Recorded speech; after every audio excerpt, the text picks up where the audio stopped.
On a commencé donc ce mixage par le traitement des deux différents kicks, hein, notre kick in et notre kick out. On va bien sûr logiquement enchaîner avec la snare, donc la caisse claire. Je vous fais voir ça. Donc comme on avait écouté les différentes pistes de kick, on va écouter les différentes pistes de snare parce que mine de rien il y en a 3, donc il faut bien savoir qui fait quoi. Donc la première, la deuxième. Donc déjà, alors ça c'est l'expérience qui, pour le coup, qui parle. Déjà je sais clairement que la première piste, donc c'est un snare top, l'autre un snare top add, donc on est tous les deux pistes sont prises au-dessus de la caisse claire.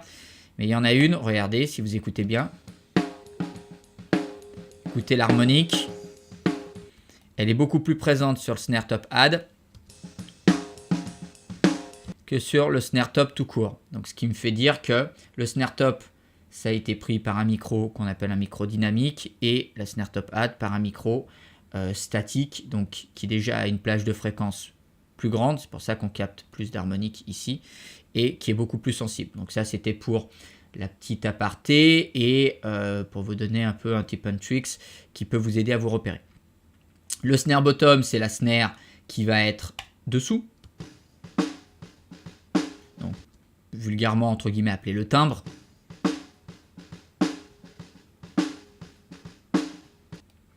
Donc on a à peu près l'aperçu en termes de source sonore. Maintenant, on va traiter les pistes toujours par rapport à une vision que j'ai de ma caisse claire. Donc cette vision, c'est laquelle? C'est surtout la vision d'une caisse claire qui va éviter d'être trop agressive, c'est-à-dire avoir un haut médium un haut médium et un médium d'ailleurs trop imposant, d'accord? Parce que ça fait très vite métallique sur les caisses claires et enfin, moi, c'est un son que j'aime pas trop retrouver dans mes mix sur les caisses claires.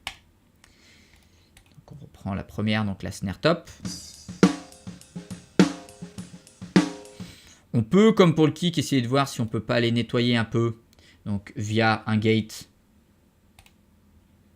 Donc ma snare.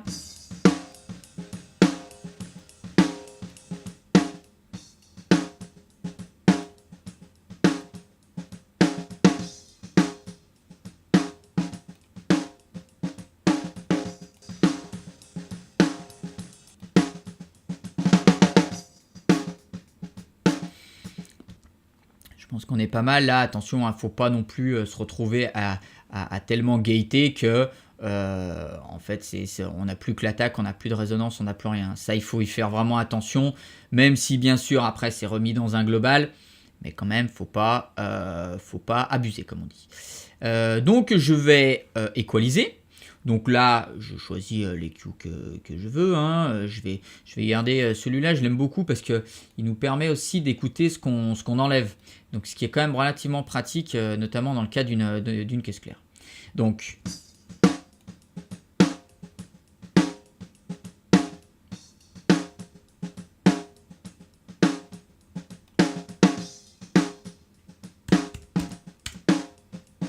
vous voyez, là, j'ai mis mon low cut. Alors certains doivent sauter de leur chaise et dire mais il a mis le low cut à 110 Hz, c'est super haut. Alors oui, je suis d'accord avec vous, ça peut être considéré comme haut. Ce qu'il faut savoir, c'est que dans les fréquences qu'il y a en dessous, bien sûr la caisse claire a des fréquences inférieures à 100 Hz, mais ces fréquences-là, elles ne nous servent pas. Elles ne nous servent pas à la distinction de l'élément caisse claire, tout simplement. Et là où c'est important de bien différencier la caisse claire par un coupe bas à 110 Hz, c'est quoi? C'est que, rappelez-vous, si je vous remontre, rappelez-vous le coupe bas du kick. Le coupe bas du kick, il est à... Je vous remets le coupe bas, pardon. Donc, il est à 45 pour le kick in et il est à 35, je crois, à peu près, sur... Voilà, il est à 35 à peu près sur le kick out. Donc là, j'ai clairement séparé mon kick et ma snare fréquentiellement. Et ça, c'est hyper important. Pourquoi? Parce que, bon, j'anticipe un peu sur ce que je vais faire après sur la snare, mais mon kick est au centre et ma snare est au centre. Donc, forcément, Qui dit au même endroit du spectre dit que ça peut se monter dessus entre guillemets sur certaines fréquences. Donc là, je sais qu'au moins, on va dire entre 40 et 110 Hz, et ben, pour la caisse claire et le kick, il n'y aura pas de souci. Donc voilà pourquoi je coupe si haut, au-delà du fait que les fréquences qui sont en dessous de 110 Hz pour la caisse claire ne m'intéressent pas. Il y a plusieurs zones qu'il va falloir aller inspecter. Alors, inspecter entre guillemets, hein. Ça va être la zone vers les 1 kg. Il y a toujours des fréquences qui ne sont pas très top sur la caisse claire généralement dans cette zone-là.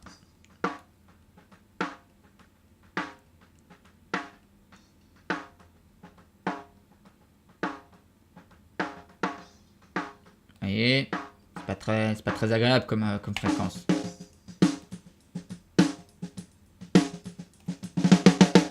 Vous voyez, si je fais à l'inverse que je booste cette zone, vous voyez, c'est pas terrible. C'est pas terrible. Donc je vais couper un peu. D'accord. Je vais aussi dans le médium, dans la zone des 600, aller voir s'il n'y a pas quelque chose qui va me gêner. J'en ai pas la certitude pour l'instant. Je vais juste aller voir.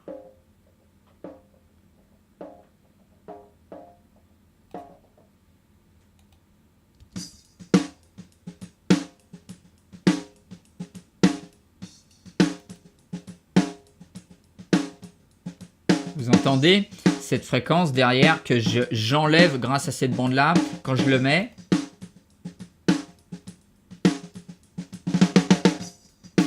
Quand j'enlève la bande. Ta, ta. C'est cette fréquence-là. Ta, ta. Qui est juste derrière l'impact, en fait, de la caisse claire. Et vous remarquez que, avec cette bande-là, j'arrive quand même à l'atténuer. Grandement d'ailleurs. Je continue et je me dis que là, peut-être qu'en termes de nettoyage, je suis pas mal. Il y a une zone qu'on connaît qui nous permet de simuler une profondeur de caisse claire. C'est laquelle? C'est la zone vers les 300. Vers les 300, on sait que quand on augmente vers cette zone-là, donc après il faut affiner, on a la possibilité de simuler une caisse claire légèrement plus profonde. Pour parler un peu plus technique pour ceux qui connaissent, c'est en gros comme si vous passiez d'une caisse claire de 5 pouces en profondeur à 6 pouces. Voilà, c'est pour l'anecdote. Donc, regardez ce qui se passe. Si je l'enlève,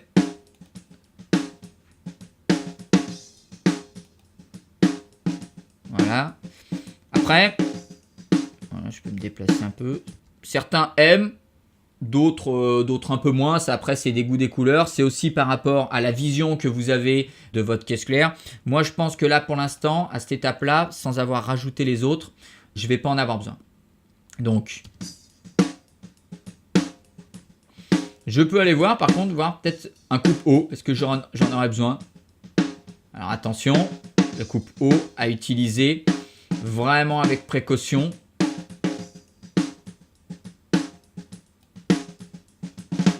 Pourquoi? Parce que très vite, s'il est mal utilisé, on peut se retrouver avec un mix très terne. Pourquoi? Parce qu'on est trompé par les chiffres, les grands chiffres qu'on a quand on utilise un coupe haut. Quand on utilise un coupe haut, tout de suite, c'est des 17 kg, 18 kg, 10 kg.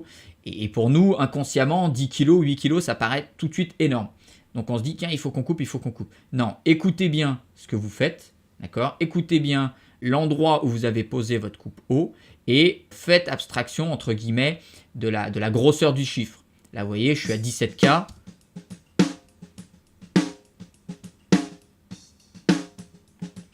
J'enlève les Q en globalité.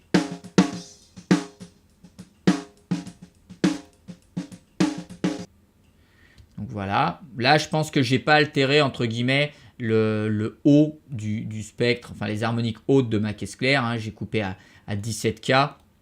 Ça reste quand même haut. Maintenant que je suis à peu près content du fréquentiel de ma caisse claire, je vais aller sur, tout simplement, je vais aller sur la compression, donc la gestion de la dynamique. Donc, je vais aller choisir je vais aller choisir un compresseur. Donc j'ai quand même pour le coup relativement le choix. Est-ce que je veux un compresseur plus agressif, moins agressif, plus smooth? Est-ce que je veux arrondir ma caisse claire ou pas? Pour l'instant, je vais être dans l'optique d'avoir un maximum d'impact, d'avoir un kick snare avec un maximum d'impact. Donc je vais reprendre le 1176.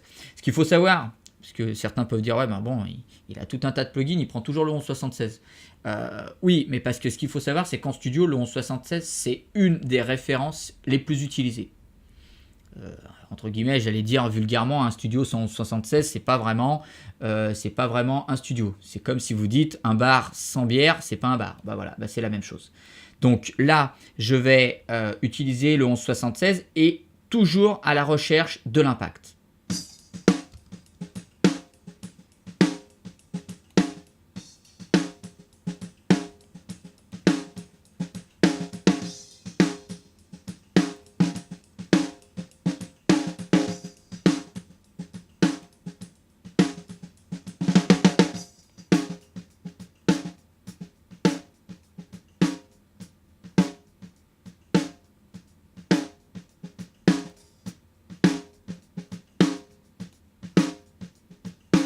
Donc là, vous voyez que je suis en train d'essayer de chercher le meilleur compromis pour avoir le maximum d'impact sur ma caisse claire. Hein.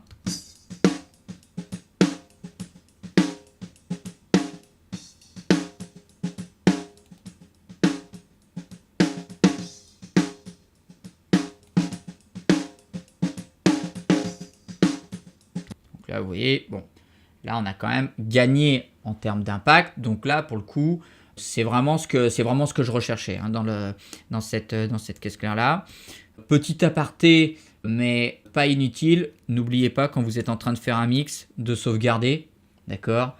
Donc, commande S pour ceux qui sont sur Mac, CTRL S pour ceux qui sont sur PC. Pourquoi? Parce que une panne de courant ou un ordi qui plante, c'est vite arrivé. Ça vous évitera de perdre l'intégralité de votre travail.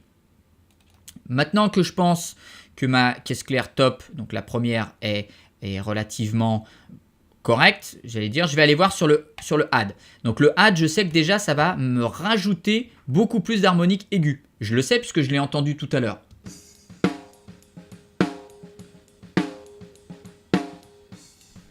Donc je vais aller voir, là je triche un peu, je vais aller voir si en copiant les presets du gate de la première snare, j'arrive à avoir quelque chose de correct sur la deuxième.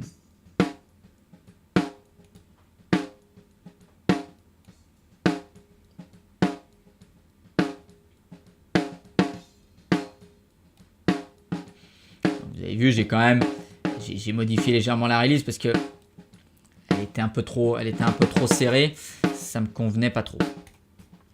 Mais j'ai gardé quand même la globalité des paramètres. Donc ça me permet de gagner un peu de temps, mais attention quand vous faites ça, vérifiez toujours que ça reste quand même adapté à la nouvelle source sur laquelle vous êtes. Je vais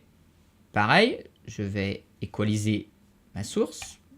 Dans un premier temps, je prends toujours les mêmes hein, pour l'instant, vous voyez. Après, je pense que vous, comme moi, vous avez des plugins favoris, des plugins que vous utilisez relativement souvent. Donc, voilà, je ne suis pas le seul à utiliser presque toujours les mêmes. Je vais mettre mon coupe-bas à 110.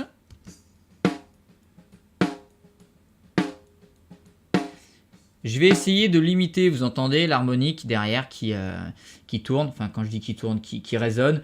Je vais essayer quand même de l'enlever.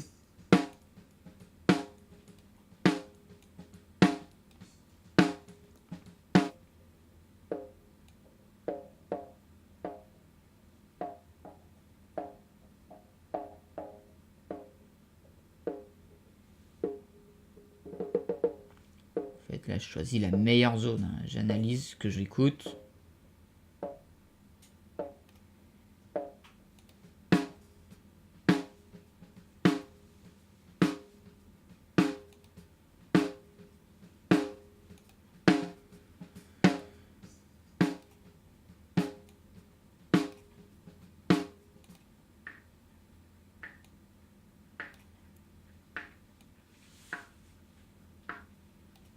Vous voyez que je joue quand même pas mal sur le facteur de qualité hein, quand j'équalise une source sonore. Voilà, Quand vous avez la possibilité d'avoir accès à des EQ paramétriques, ne laissez pas le facteur de qualité, donc la largeur de votre bande, hein, je rappelle, toujours la même. Hein, c'est vraiment fait pour être le plus précis possible ou justement prendre le plus de fréquences possible dans votre correction.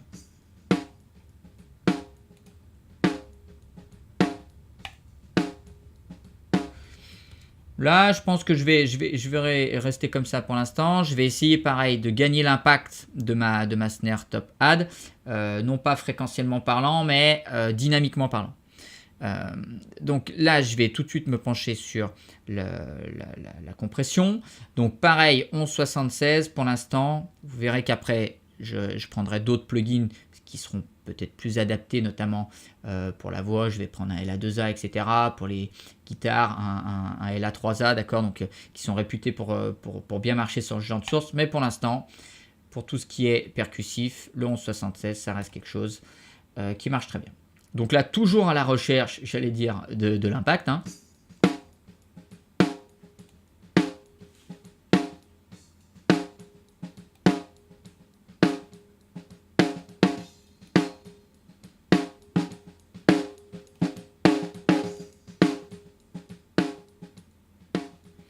Là, je suis en train de voir quel est le meilleur compromis. Oui, non, là, je pensais que ce serait mieux.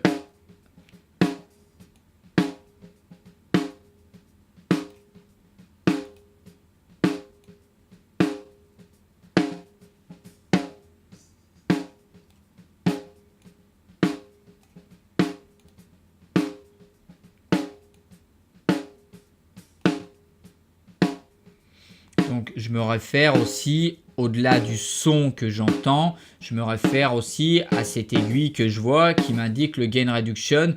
Et en gros, la manière dont elle redescend, par exemple, si je prends cet exemple-là, c'est le temps de release, c'est-à-dire c'est géré par ce paramètre-là. Je vérifie quand même mon niveau, même si je sais que là, je ne sature pas. Voilà. Et avant d'aller plus loin, je vais quand même essayer de la remettre avec la snare top pour voir si bon, je ne me suis pas trompé dans le, j'allais dire dans le chemin. C'est-à-dire je peux avoir une idée et qu'au final, je me rende compte que ça ne soit pas la bonne. Donc, au lieu de faire toute la snare et après de s'en rendre compte, on va déjà s'arrêter sur la snare top et snare top add.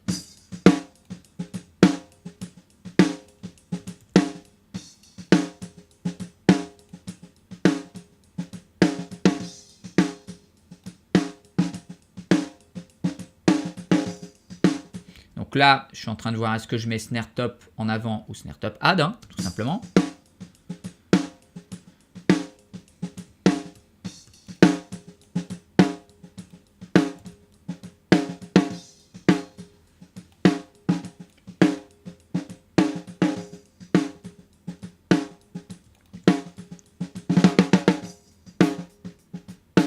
Alors, là, je suis partagé entre deux choses. Le fait de dire, moi, je préfère snare top add plus fort que snare top tout court, malgré que la snare top add ait encore cette petite harmonique. Alors, certains la trouveront gênante, certains autres non. Je sais que les batteurs sont relativement fans des harmoniques sur les caisses claires, ou tout du moins une majorité des batteurs est fan des harmoniques sur les caisses claires. Donc, moi, je vais prendre ce parti-là, j'assume. Je prends le parti de mettre la snare top add plus fort que la snare top avec l'harmonique que l'on entend un peu plus. Donc là, maintenant, je suis OP, je fais snare bottom. Très important pour éviter que votre snare se retrouve à faire caisse claire de fanfare. D'accord ? Je vais aller directement cette fois sur l'équaliseur. L'équaliseur, hop.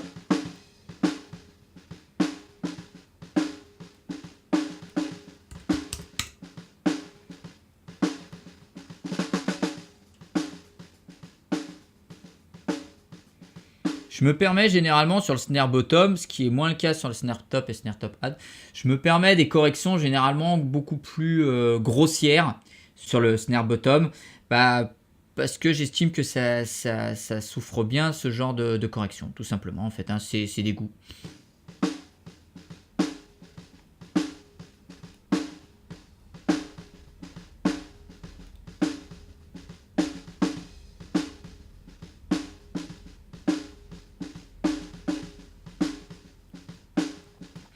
vais garder comme ça pour l'instant. J'aime bien, je redis, hein, je suis assez fan des corrections un peu grossières sur les caisses claires, donc sur les snare bottom. Je vais aller, donc du coup, compresser, pareil. Toujours la même chose.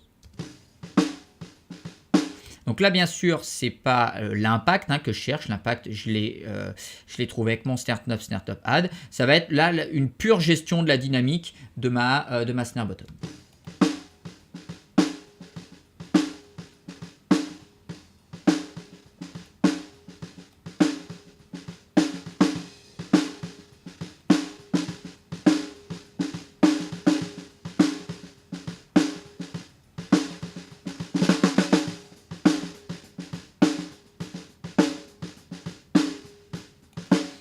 On va laisser comme ça pour l'instant et je vais maintenant aller mettre ma snare bottom avec ma snare top add et ma snare top.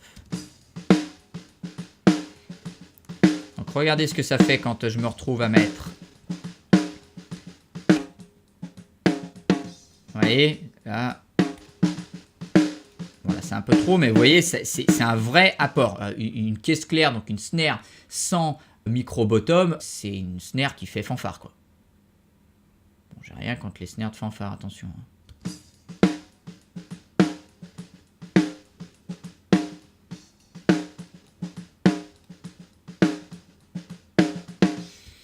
Je suis assez satisfait pour l'instant de ma snare, je dis bien pour l'instant, hein, d'accord. Alors vous allez me dire, ouais, mais alors ces trois pistes pour contrôler le volume de l'ensemble, maintenant ça va pas être très facile. Bah si, parce que regardez, si vous vous souvenez bien, au début de la formation, j'ai créé un groupe spécial snare, comme j'ai créé un groupe d'ailleurs, spécial kick. Vous voyez. Et je vais pouvoir maintenant gérer l'ensemble kick, snare, d'accord, en vous rappelant, même si j'en ai déjà parlé un peu, que la snare, ça fait partie du deuxième élément sur les 4 qui doivent impérativement rester au centre, même si ce que je dis va sûrement faire débat, parce que certains vont dire oui, mais la caisse claire est un peu excentrée par rapport à la batterie quand on le regarde dans la réalité. Oui, mais n'empêche que l'appui kick snare au milieu, c'est quand même beaucoup plus efficace que kick et snare légèrement décalé. Donc ça, après, je vous laisserai tester et je vous laisserai, j'allais dire, aviser lors de vos mix.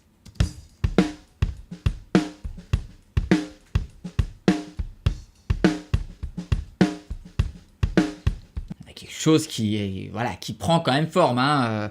Je veux pas dire, mais voilà, on a quelque chose qui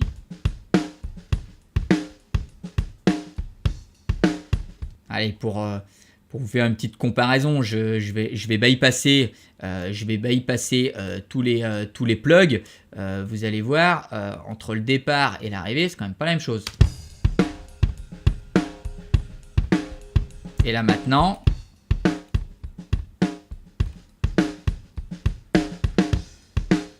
voilà, on a quelque chose de beaucoup plus défini, beaucoup plus propre, qui est en train de rentrer, de se mettre en forme dans mon mix. Donc là, je suis quand même content du kick snare. Donc voilà comment vous pouvez à peu près traiter donc une snare. Donc bien sûr, là, ce que je viens de vous montrer, c'est sur cette snare-là, à snare différentes, réglages plus ou moins différents, d'accord. Donc ça, c'est vraiment, ça faut vraiment le garder en tête. Vous pouvez avoir 10 batteurs, 10 snares différentes et 10 réglages différents, d'accord. Donc voilà, donc kick, snare. Maintenant, on va continuer avec le charlet.